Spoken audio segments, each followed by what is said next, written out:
ఎంత అదృష్టమయ్యా నీకు. దేవతల్లో కలిసిపోతారయ్యా మీ ఇల్లు, మీ వంశం 7 తరాలు కలిసిపోతుంది ఒక్కడు భగవద్గీత చెప్తే.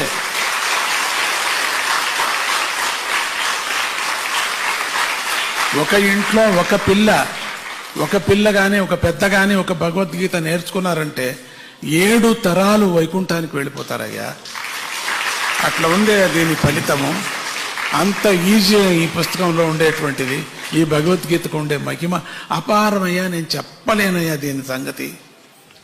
ఇప్పటికైనా తెలుసుకో, విను, కష్టపడి నువ్వు కూడా చదువు, రీడింగ్ లిస్ట్లో చేరుకో.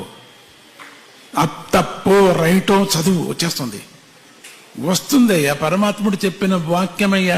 మనుషులు చెప్పింటే రాదు, పరమాత్ముడే చెప్పింది కాబట్టి వచ్చేస్తుంది.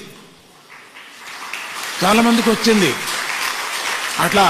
ఆ చీపురు తీసే వాళ్ళకంతా వచ్చేసింది. ఎట్లా వచ్చింది వాళ్ళకు? విద్యావంతులు స్కూల్కే వెళ్ళాలా వాళ్ళు? శ్రద్ధ, నేను నేర్చుకోవాలా, నేను స్వామీజీ దగ్గర వెళ్ళాలా, స్వామీజీతో నేను మెడలు వేయించుకోవాలి నా మెడకు అనే ఒక హఠంగా నేర్చుకున్నారు పిల్లలు. 6 మాటలు 7 మాటలు 8 మాటలు కూడా అటెండ్ అయ్యారు పిల్లలు. గోల్డ్ మెడల్ కావాలి. నేను చెప్పాను, ప్రథమ సర్టిఫికేట్ వచ్చింది కదా, ఫస్ట్ క్లాస్ వచ్చింది కదా, చాలు అంటే లేదు, నేను తీసుకోవాలా. ఎంత హఠంగా తీసుకున్నారంటే ఆ మెమోరీ పవర్తో క్లాసులో అంతా ఫస్ట్ వచ్చేసారు పిల్లలు. పెరుగుతుంది మెమోరీ పవర్. మంచి విద్యావంతులు అవుతారు, ప్రపంచంలో సమాజంలో మంచి విద్యావంతులు అవుతారు.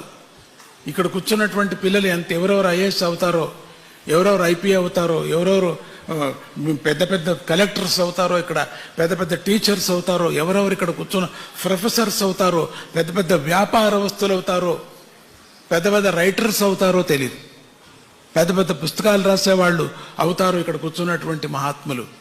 మీరంతా కూడా ఉన్నారు మీరు దాంట్లో. అప్పుడు నన్ను అనుకోండి, ఆ సమయంలో స్వామీజీ చెప్పారు ఆ రోజు, నేను అయ్యాను ఈ రోజు అనుకోండి.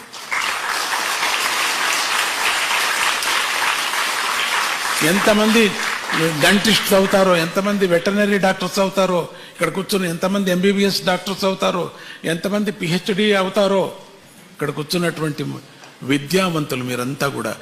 ఎప్పుడు భగవద్గీత కంఠపాఠం చేశానంటే వాళ్ళు పెద్ద విద్యావంతులు అయినే అవుతారు, ఎప్పటికైనా అవుతారు. కానీ దీనికంతా శ్రద్ధ ఉండాలా, సోమారితనం ఉండకూడదు, దీనికి అశ్రద్ధ ఉండకూడదు అనేది మాత్రం జ్ఞాపకం పెట్టుకోండి. ఎక్కువ ప్రచారం చేయండి. టీచర్స్ వెళ్ళండి, తిడితే తిడతారు వాళ్ళు, మాకు వద్దంటారు, పర్వాలేదు.